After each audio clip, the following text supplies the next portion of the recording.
Engineering എന്നുള്ളത് സയൻസിൻ്റെ ആപ്ലിക്കേഷനാണ്. എഞ്ചിനീയറിംഗ് മേഖലകളെ മൊത്തമായി ലിസ്റ്റ് ചെയ്തെടുക്കുകയാണെങ്കിൽ mechanical engineering comes in the top notch. എന്തുകൊണ്ടെന്നാൽ അതിൻ്റെ ഡിഫറെൻറ്റ് വെറൈറ്റീസും ഡിസിപ്ലിൻസും അതുമായി ബന്ധപ്പെട്ടിട്ടുള്ള ആപ്ലിക്കേഷൻസുമാണ്. പക്ഷേ റീസെൻറ്റ് ഇയേഴ്സിൽ നടന്ന കമ്പ്യൂട്ടർ സയൻസ് ടെക്നോളജിയുമായി ബന്ധപ്പെട്ട്, ആർട്ടിഫിഷ്യൽ ഇൻ്റലിജൻസുമായി ബന്ധപ്പെട്ട്, ഡാറ്റ സയൻസുമായി ബന്ധപ്പെട്ട് പല കുതിപ്പുകളിൽ മുൻപോട്ട് വന്ന എഞ്ചിനീയറിംഗ് ആപ്ലിക്കേഷൻ്റെ ആ ഡെവലപ്മെൻറ്റിൽ മെക്കാനിക്കൽ എഞ്ചിനീയറിങ്ങിന് അതിൻ്റെ സ്ഥാനം നഷ്ടപ്പെട്ടു എന്ന ചോദ്യം പലപ്പോഴും പല സ്ഥലങ്ങളിൽ പല എഡ്യൂക്കേഷൻ അക്കാഡമിക് തലത്തിലുള്ള ഡിസ്കഷൻ്റെ ഭാഗമായി വന്നിട്ടുണ്ട്. സോ ഇന്ന് നമുക്ക് മനസ്സിലാക്കാനുള്ളത് മെക്കാനിക്കൽ എഞ്ചിനീയറിംഗ് അല്ലെങ്കിൽ മെക്കാനിക്കൽ എഞ്ചിനീയേഴ്സ് അല്ലെങ്കിൽ മെക്കാനിക്കൽ എഞ്ചിനീയറിംഗ് പഠിക്കുന്ന കൂട്ടുകാർക്ക് റീസെൻറ്റ് ട്രെൻഡ്സ് എന്തൊക്കെയാണ് മെക്കാനിക്കൽ എഞ്ചിനീയറിംഗ് ഫീൽഡിൽ നടക്കുന്നത് എന്ന് മനസ്സിലാക്കാൻ വേണ്ടിയുള്ളതാണ്.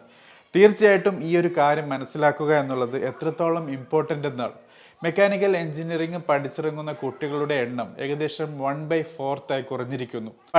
വരുന്ന കുട്ടികൾക്ക് തന്നെ അവരുടെ എഡ്യൂക്കേഷൻ്റെ ശരിയായ ആപ്ലിക്കേഷൻ മനസ്സിലാക്കിയെടുക്കാനുള്ള ഒരു സാഹചര്യം സൃഷ്ടിച്ചെടുക്കുക എന്നുള്ളത് കൂടി ഈ എപ്പിസോഡിൻ്റെ ലക്ഷ്യമാണ്. സോ നമുക്ക് ഇന്ന് മനസ്സിലാക്കാനുള്ളത് ഏകദേശം 10 കാര്യങ്ങൾ അല്ലെങ്കിൽ 10 കരിയർ ട്രെൻഡ്സ് ആണ് മെക്കാനിക്കൽ എഞ്ചിനീയറിംഗുമായി ബന്ധപ്പെട്ട് ലേറ്റസ്റ്റ് ടെക്നോളജിയിൽ വന്ന മാറ്റങ്ങളിൽ കൂടി അത് ഏതൊക്കെയെന്ന് മനസ്സിലാക്കലാണ്. സോ ആദ്യത്തേത് സസ്റ്റൈനബിൾ ആൻഡ് ഗ്രീൻ ടെക്നോളജീസ് ആണ്. ഞാൻ മനസ്സിലാക്കിയതുപോലെ ഫോസിൽ ഫ്യൂവൽ എനർജി ഫീൽഡിന്റെ ആവശ്യകത തള്ളിക്കളയാനാവില്ല. ഏറി വരുന്ന എനർജി റിക്വയർമെന്റ്സും അതിനാവശ്യങ്ങൾ കൂടി വരുന്നതും അതോടൊപ്പം ചേഞ്ചായ ജിയോ പൊളിറ്റിക്കൽ സിറ്റുവേഷനിൽ വന്ന കാര്യങ്ങളിൽ കൂടി ഫോസിൽ ഫ്യൂവലിൻ്റെ സ്പേസ് എന്നുള്ളത് ഇന്നും നമുക്ക് മാറ്റിക്കളയാൻ പറ്റില്ല. പക്ഷേ അതിനെ ഒരു സസ്റ്റൈനബിൾ ഗ്രീൻ ടെക്നോളജി കൊണ്ട് റീപ്ലേസ് ചെയ്യാനുള്ള ആവശ്യകതയും അതിനുള്ള എഫേർട്ടും ലോകത്തിൻ്റെ പല കോണുകളിൽ കൂടി വന്നിട്ടുണ്ട്. സോ എന്തൊക്കെയാണ് ഈ സസ്റ്റൈനബിൾ ഗ്രീൻ ടെക്നോളജി ഫീൽഡിൽ വരുന്ന മാറ്റങ്ങൾ? അതിൽ മെക്കാനിക്കൽ എഞ്ചിനീയേഴ്സിൻ്റെ കോൺട്രിബ്യൂഷൻ എന്നുള്ളത് വളരെ കൂടുതലാണ്. So obviously sustainable green technology ഫീൽഡിൽ മെക്കാനിക്കൽ എഞ്ചിനീയേഴ്സിന് അവരുടെ കോൺട്രിബ്യൂഷൻ നൽകാൻ പറ്റും. എസ്പെഷ്യലി എനർജി മാനേജ്മെൻറ്റുമായി ബന്ധപ്പെട്ട് മെക്കാനിക്കൽ എഞ്ചിനീയേഴ്സിൻ്റെ റെസ്പോൺസിബിലിറ്റി എത്രത്തോളം കൂടി വരുന്നു എന്ന കാര്യം ഇവിടെ നമുക്ക് മനസ്സിലാക്കാവുന്നതാണ്.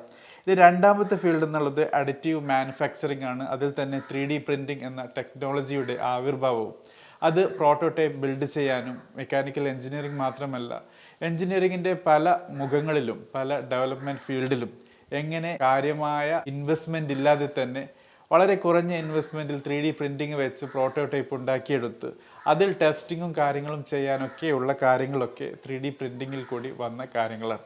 സോ മെക്കാനിക്കൽ എഞ്ചിനീയേഴ്സിന് അവരുടെ കോൺട്രിബ്യൂഷനും റിസർച്ചും ഡെവലപ്മെൻറ്റും ഒക്കെ ഈ ഒരു ഫീൽഡിൽ, അതായത് അഡിറ്റീവ് മാനുഫാക്ചറിങ് ഫീൽഡിൽ വരുന്നതിൽ കൂടി തീർച്ചയായിട്ടും അവരുടെ എഞ്ചിനീയറിംഗ് ആപ്ലിക്കേഷൻ്റെ ഒരു സ്പേസ് അവിടെയും കണ്ടെത്താൻ പറ്റും. ഇനി മൂന്നാമത്തെ കാര്യം എന്നുള്ളത് ഓട്ടോമേഷനുമായി ബന്ധപ്പെട്ടിട്ടാണ്. സോ ഇവിടെ റോബോട്ടിക്സും മെക്കാട്രോണിക്സും ഓട്ടോമേഷൻ്റെ പല കാര്യങ്ങളും വരുന്നു എന്നുള്ളതും മെക്കാനിക്കൽ എഞ്ചിനീയേഴ്സിന് അവരുടെ സ്പേസ് കണ്ടെത്താനും മാറി വന്ന ടെക്നോളജിക്കൽ അഡ്വാൻസ്മെൻറ്റ് ഫീൽഡിൽ മെക്കാനിക്കൽ എഞ്ചിനീയേഴ്സ് എത്രത്തോളം സിഗ്നിഫിക്കൻ്റ് ആണ്, അവരുടെ കോൺട്രിബ്യൂഷൻ എത്രത്തോളം വലുതാണ് എന്ന കാര്യവും നമുക്ക് ഈ ഫീൽഡുകളിൽ കൂടി കോൺട്രിബ്യൂഷനിൽ നിന്നും മനസ്സിലാക്കാൻ പറ്റും.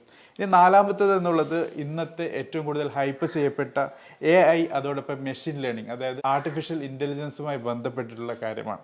തീർച്ചയായിട്ടും ആർട്ടിഫിഷ്യൽ ഇൻ്റലിജൻസിൻ്റെ ആപ്ലിക്കേഷൻ എന്നുള്ളത് അത് കമ്പ്യൂട്ടർ സയൻസ് മേഖലയിൽ മാത്രമല്ല, മറിച്ച് അത് മെക്കാനിക്കൽ എഞ്ചിനീയറിംഗ് മേഖലയിലും വളരെ കൂടുതൽ ആവശ്യകത ഉള്ള ഒരു കാര്യം തന്നെയാണ്. സോ ഇതിൽ എങ്ങനെ നിങ്ങളുടെ contribution as A mechanical engineer നൽകാൻ പറ്റുമെന്നുള്ളതും നിങ്ങളുടെ പുതിയ മാറിയ സാഹചര്യത്തിൽ നിങ്ങളുടെ കരിയറിന് പുതിയ തിളക്കം നൽകാനും പുതിയ ലോകത്ത് നിങ്ങളുടെ സ്പേസ് കണ്ടെത്താനും സഹായിക്കും എന്നുള്ള കാര്യവും മനസ്സിലാക്കിയെടുക്കേണ്ടതാണ്. ഇനി അഞ്ചാമത്തെ ഫീൽഡ് എന്നുള്ളത് അഡ്വാൻസ്ഡ് മെറ്റീരിയൽസ് ആണ്. ഞാൻ മനസ്സിലാക്കിയതുപോലെ 10 വർഷം മുൻപ് അല്ലെങ്കിൽ 20 വർഷം മുൻപുള്ള ലോകം എന്നുള്ളത് എൻ്റയർലി ഡിഫറെൻ്റ് ആണ്. ഇന്ന് കാണുന്ന പല ടെക്നോളജിക്കൽ അഡ്വാൻസ്മെൻറ്റും നിങ്ങളുടെ കയ്യിലിരിക്കുന്ന പല ഡിവൈസസും ഗാഡ്ജറ്റ്സും നിങ്ങൾ താമസിക്കുന്ന വീടും അതിലെ പല കാര്യങ്ങളും മെറ്റീരിയൽസും ഒക്കെ വളരെ കൂടുതൽ മാറിയിരിക്കുന്നു. ഒരു ഇലക്ട്രോണിക് ചിപ്പ് എടുത്താൽ തന്നെ അതിലെ പല മെറ്റീരിയൽസും റീപ്ലേസ് ചെയ്യപ്പെട്ടുകൊണ്ടിരിക്കുകയാണ്.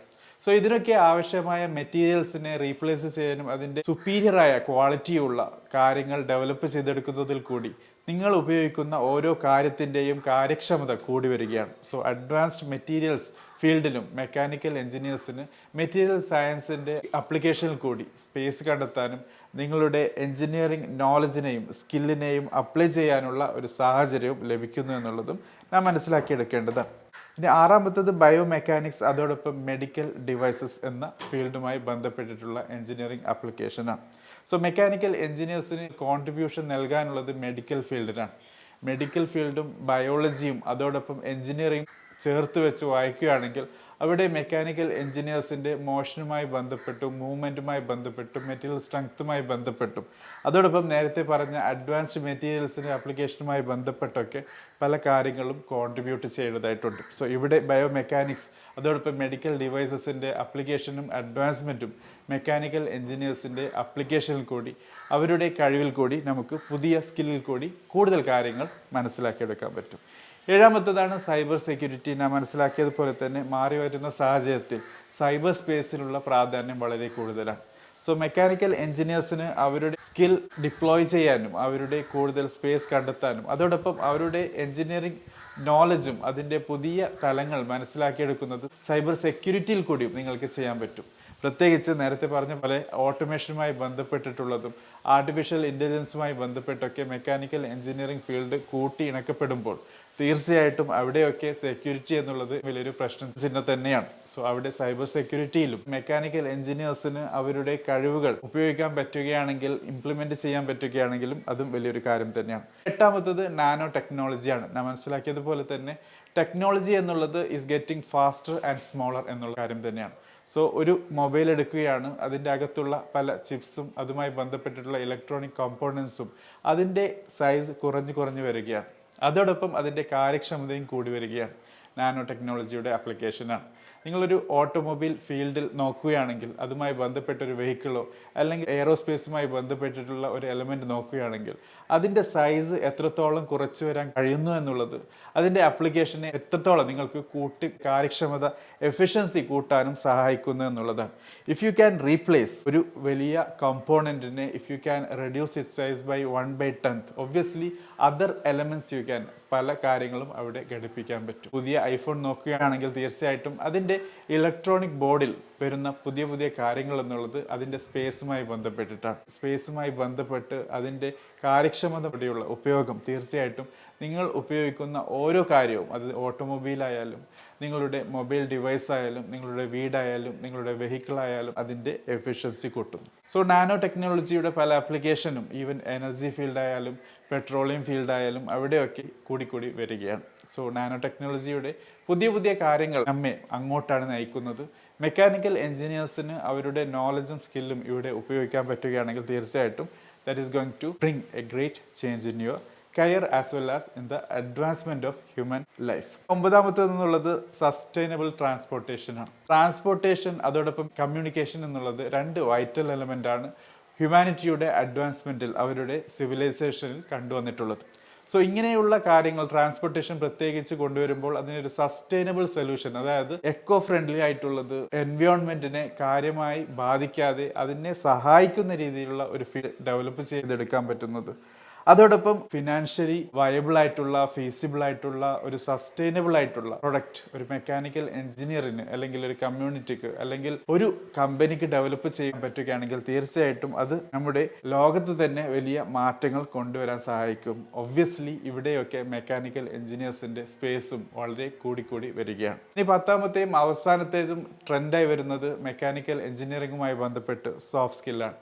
നമുക്ക് ഒരു എഞ്ചിനീയർ എന്ന് പറഞ്ഞ് ഒരാളെ ഇൻട്രൊഡ്യൂസ് ചെയ്യുമ്പോൾ പൊതുവെ ലോജിക്കൽ ആയിട്ടുള്ള, വളരെ സിസ്റ്റമാറ്റിക് ആയിട്ടുള്ള, മാത്ത് റിലേറ്റഡ് ആയിട്ടുള്ള ജീനിയസിനെ മാത്രമല്ല മറിച്ച് ഹ്യൂമൻ ടു ഹ്യൂമൻ കഴിവുള്ള, സോഷ്യൽ എഞ്ചിനീയറിങ്ങിന് കൂടുതൽ പ്രസക്തി നൽകുന്ന, ഇമോഷണൽ സ്കില്ലുള്ള, സ്വയം കൺട്രോൾ ചെയ്യാൻ പറ്റുന്ന, മാനേജ് ചെയ്യാൻ പറ്റുന്ന, ഒരു ടീമിൻ്റെ ഭാഗമാകാൻ പറ്റുന്ന, ഒരു മാനേജറാകാൻ പറ്റുന്ന, ലീഡർഷിപ്പ് ക്വാളിറ്റിയുള്ള കൂട്ടുകാരെ ഡെവലപ്പ് ചെയ്തെടുക്കുന്ന രീതി കൂടിയാണ്. So if you are A mechanical engineer അല്ലെങ്കിൽ മെക്കാനിക്കൽ എഞ്ചിനീയറിംഗ് പഠിക്കുന്ന ഒരു ഗ്രാജുവേറ്റ് ആണെങ്കിൽ തീർച്ചയായിട്ടും ഈ രീതിയിലുള്ള transferable soft skill if you can develop in your profile, obviously നിങ്ങൾക്ക് ജോബ് നേടാൻ മാത്രമല്ല ആ ജോബിൽ നിങ്ങളുടെ കരിയർ മുന്നോട്ട് കൊണ്ടുപോകാനും അതോടൊപ്പം ഒരു പുതിയ തലമുറയെ വാർത്തെടുക്കാനും നിങ്ങളെ സഹായിക്കുമെന്നുള്ളതാണ്. ഇതാണ് 10 കാര്യങ്ങൾ മെക്കാനിക്കൽ എഞ്ചിനീയറിംഗുമായി ബന്ധപ്പെട്ട് ലേറ്റസ്റ്റ് ട്രെൻഡായി നമുക്ക് മനസ്സിലാക്കാനുള്ളത്.